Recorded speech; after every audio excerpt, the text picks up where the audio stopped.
Agatha Christie, Navidades Trágicas. Primera parte. 22 de diciembre. 1. Stephen se levantó el cuello del abrigo mientras avanzaba apresuradamente por el andén.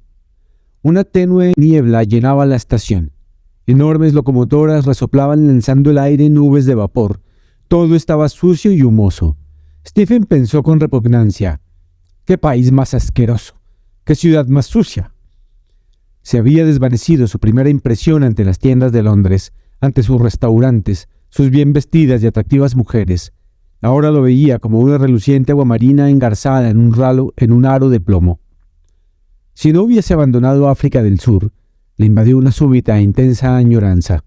Sol, cielos azules, jardines de flores azules, blancas, amarillas, creciendo profusamente por todos lados. En cambio, aquí, barro, suciedad y masas inacabables de gente en continuo movimiento y lucha, atareadas hormigas moviéndose afanosas alrededor de su hormiguero. Por un momento pensó, ojalá no hubiese venido. Luego recordó sus propósitos y sus labios se cerraron en una fina línea. No, tenía que seguir adelante. Durante años había proyectado aquello. Siempre pensó hacer lo que iba a realizar ahora. Sí, tenía forzosamente que seguir adelante. Aquella súbita indecisión, aquel preguntarse ¿para qué? ¿Vale realmente la pena? ¿Por qué escarbar en el pasado? ¿Por qué no dejarlo correr? Todo eso era solamente debilidad. No era ya un hombre para desechar sus propósitos por el capricho de un momento. Tenía 40 años, se sentía seguro de sí mismo, llegaría hasta el fin, realizaría aquello que le hizo venir expresamente a Inglaterra. Subió al tren y avanzó por el pasillo en busca de un asiento. Había rechazado la ayuda de un mozo y llevaba él mismo su maleta de piel. Fue recorriendo vagón tras vagón. El tren estaba lleno. Faltaban solo 3 días para Navidad. Stephen Farr contemplaba disgustado los rebosantes vagones. Gente, gente por doquier. Y todo el mundo con un aspecto igual, horriblemente igual. Los que no tenían cara de cordero tenían cara de conejo, pensó.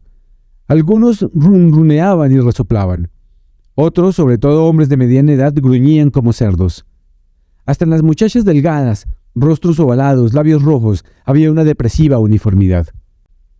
Con súbita añoranza recordó el amplio Veldet, tostado por el sol, vacío de gente.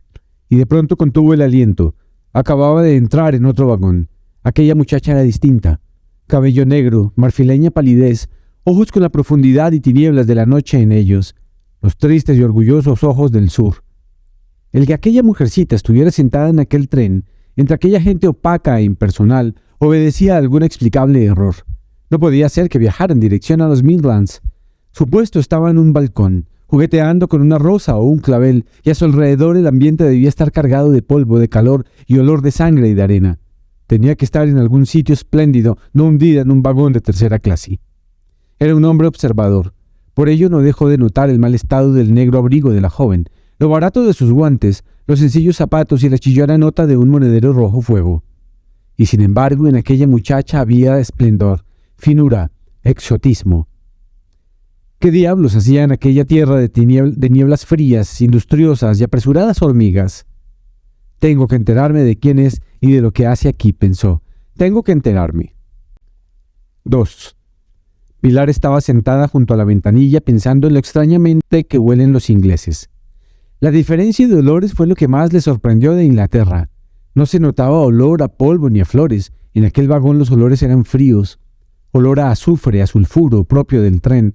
El olor a jabón y a otra cosa desagradable provenía del cuello de pieles de una mujer que se sentaba cerca de ella.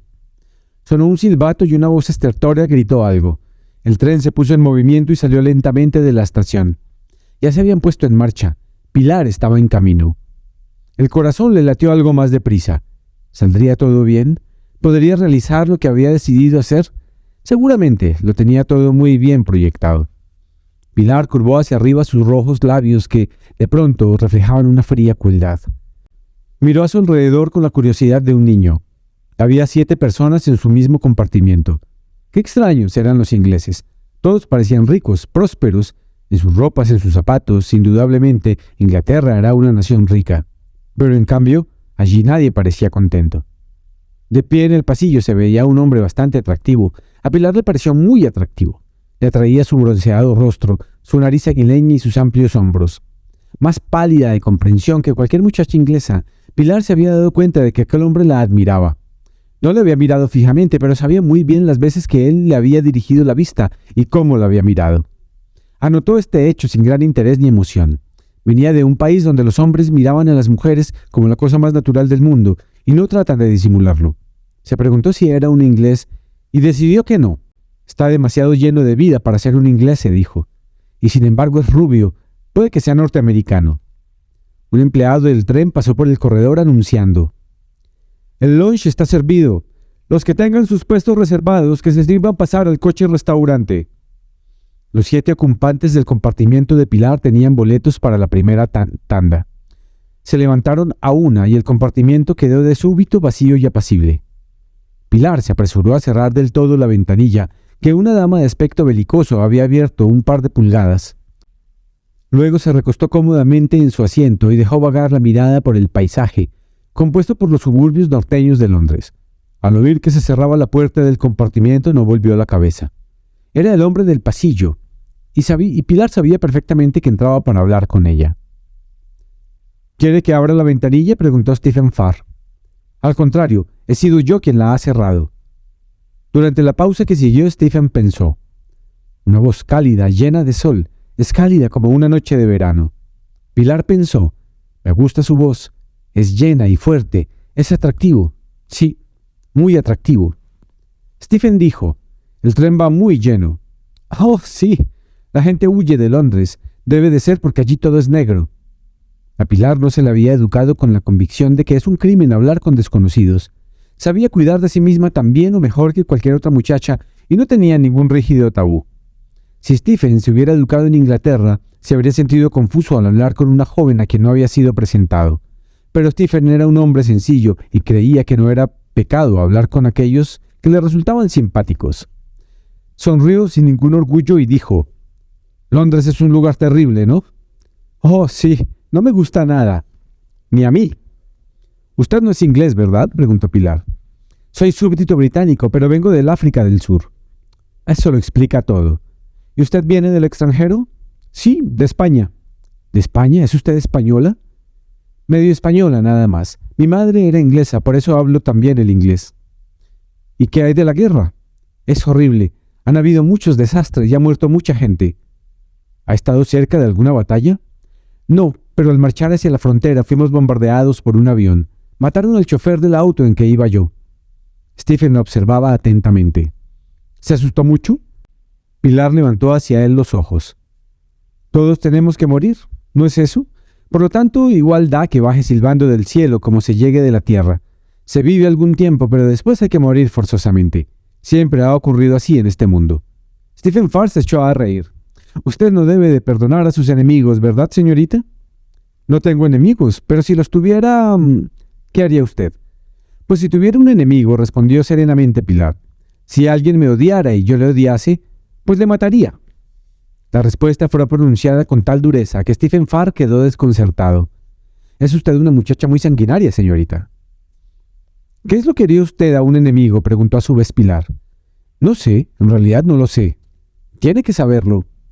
Stephen contuvo la risa y en voz muy baja contestó: «Sí, en realidad sí lo sé». Luego, cambiando apresuradamente de tema, inquirió: «¿Cómo es que ha venido usted a Inglaterra?»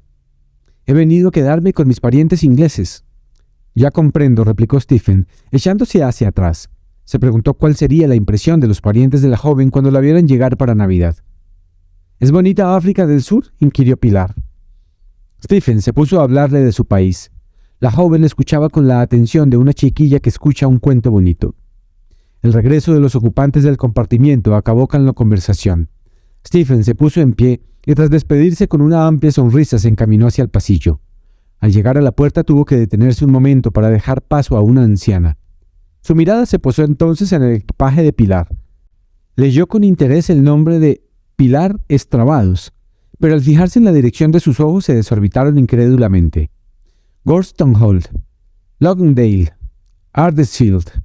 Se volvió a medias y miró a la muchacha con una nueva expresión: desconcierto, resentimiento, sospecha. Salió al pasillo y permaneció allí fumando un cigarrillo con el ceño fruncido.